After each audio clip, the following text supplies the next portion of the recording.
আজকে বিশেষ করে এখানে আমার আশা বা আপনাদের আশা, আমরা ইতিপূর্বে জেনেছি আমাদের ভাই ফাহিম ভাই পঞ্চায়েত নামক যে বইটি লিখেছেন তার মনোন্মোচন অনুষ্ঠান আছে।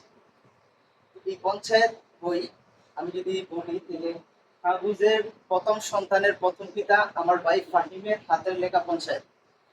পঞ্চায়েত সম্পর্কে যদি আমি বলতে চাই, পঞ্চায়েত আজকে বই বই নিয়ে আলোচনা।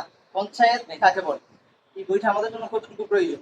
আমরা হাটহাজারিতে আসছি, এই উম্মুল মাদারিসে আসছি, কেন আসছি? জাতির কাছে একটা মেসেজ পৌঁছায় দেওয়ার জন্য।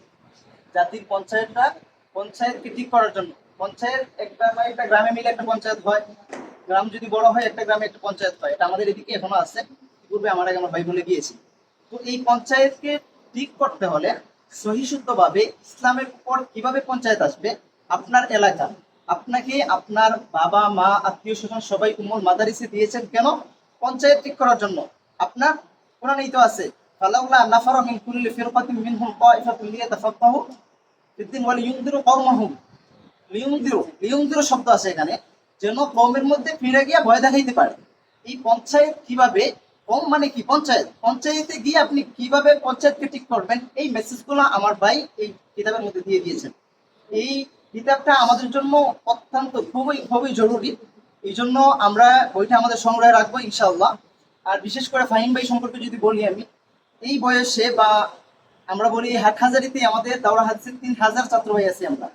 3000-এর মধ্যে সারা বাংলাদেশ তো আছে এই সমবয়সী, কয়জনে এইরকম সাহস করেছে পঞ্চায়েত থেকে? আমি তো ঈর্ষান্বিত হই ফাহিম ভাইকে দেখে, যে আমার দ্বারা এই কলম চলে না। আমি আল্লাহ তাআলার কাছে দোয়া করি ফাহিম ভাইয়ের কলম যেহেতু চলছে, আল্লাহ পাক কিয়ামত তক এই উম্মতের জন্য আল্লাহ পাক এই কলমকে জারি রাখবে। সকলে বলি আমি। এই ফাহিম ভাইয়ের লেখকের পরিচয় যদি বলি, আমাদের উনি এই ওনার বর্তমানে উনি ঢাকা গাজীপুরে আছেন, কিন্তু উনি আমাদের সিলেটের, আমাদের সিলেট হবিগঞ্জে বাড়ি। এখন ওনার ফ্যামিলি সহ ঢাকা গাজীপুরে আছেন। এই হিসাবে আপনারা সবাই ওনাকে গাজীপুরি হিসাবে চিনেন, কিন্তু আমরা ওনাকে হবিগঞ্জে আমাদের সিলেটি হিসাবে চিনি। এই জন্য আমরা মনে করছি আমাদের সিলেটের জন্য একটা খুবই গুরুত্বপূর্ণ ব্যক্তি যদি বলি আমাদের এই ফাহিম ভাই। ইনশাআল্লাহ আগামীতে আমরা যদি কারো মাধ্যমে যদি সিলেটকে যদি পরিবর্তন করি বা বাংলাদেশে যদি আমরা যদি নেতৃত্ব দিতে চাই, আমরা ফাহিম ভাইকে অগ্রগণ্য করবো ইনশাআল্লাহ। আর এই পঞ্চায়েত সবার মোতালায় রাখবো ইনশাআল্লাহ। আর এই পঞ্চায়েতটা ভাই লিখেছেন 143 পৃষ্ঠায়। এখানের মধ্যে পঞ্চায়েত সাজাতে গিয়ে পঞ্চায়েতের ওনার নিজের ভাষায় উনি কিছু কথা বলেছেন। দূর গ্রামের ফসল মাঠে জ্বর উঠল প্রকাম্পিতভাবে, সূর্যাস্তের শেষ আবার উপকূল ধারণ করে চরক ছিল শান্তি কিন্তু করুণ। অন্য দিনের মতো মাঝিরা নেই, সর্বত্র খবর রটেছে পঞ্চায়েত ভেঙে গেছে। এই যে বিভিন্ন সুন্দর, এই জায়গার মধ্যে আরেকটা বিষয় তুলে ধরা হয়েছে, নারীবাদ। সমাজের মধ্যে নারীবাদ যে বিষয়টা আছে, তারা তাদের যে বিশেষ অঙ্গ নিয়ে বা তাদের তাদের মত প্রচার করতে চায়, এটা কিন্তু মূলত নারীবাদ, যে ওরা একটা গোষ্ঠী এটা না, ওদের সাথে ইহুদি খ্রিস্টান যা সবাই আছে।